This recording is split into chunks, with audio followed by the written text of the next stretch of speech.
Empty aisles and people overcharging for hand sanitizer. This is all one hears about on the news and by friends and family. As the pandemic enlarges, worry skyrockets for some people.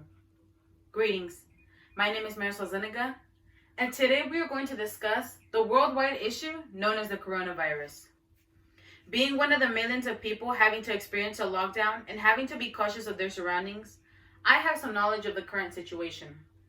We as humans must know the safety and care measurements that must be taken in order for all of us to live without fear overtaking our lives.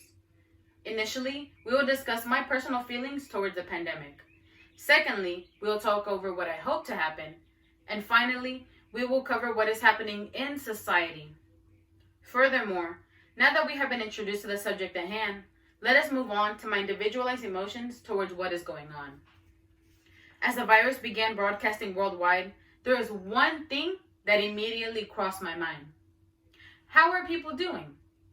Obviously, one worries about their physical health, but what about their mental one? Scientists and statistics have shown that those in the lockdown go through a series of issues. On February 24th, 2020, Business Insider posted an article written by Paulina Cachero, a journalist who focused on society surrounding issues, which was over how depression and anxiety were reported by Chinese citizens who are on lockdown. Although mental illness is not highlighted, it is vital for humans to feel comfortable and in place. When that does not happen, the brain tends to panic and shut down, and that can worsen things. Additionally, there are many events and scenarios in which one might feel that the United States should not be focusing on at the moment. Immigrants have always been a hot topic in the political world. Although many do not agree with them being here illegally, they should not be treated less of a human. The Los Angeles Times highlighted this occurrence in an article on March 17, 2020. Brittany Mejia, a reporter in Los Angeles, had this feature speak over the ICE raids continuing to detain and threaten immigrants, many not even having warrants. Many of those who get detained not only live a small life, but they are family-oriented people who try to make the best of the situation they are in. In the middle of a worldwide issue, detaining and causing panic to humans should not be a priority.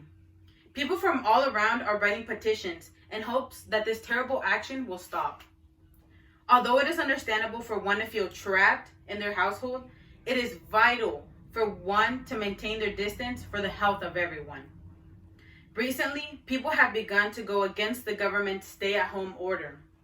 Not only is this against what medical staff warn against for the better of everyone's health, but it only exposes more people that could or could not be vulnerable to the illness.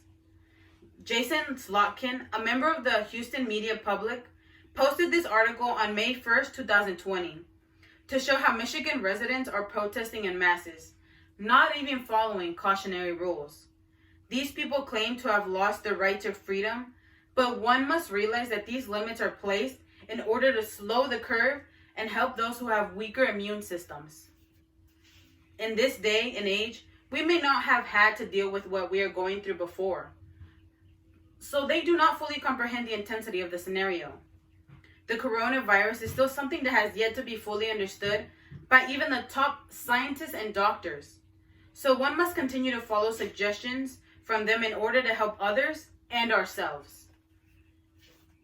Originally, we opened with my feelings and concerns in the duration of the issue. Alongside that, we discussed what I hope to happen or change. Lastly, we talked about what is happening in society. One can see that everyone thinks differently of the situation at hand. Countless are panicking, and some don't even think much of it. Regardless, it is important for everyone to have a level head and to be considerate of others. Thank you for lending your time and attention. Have a good rest of the day.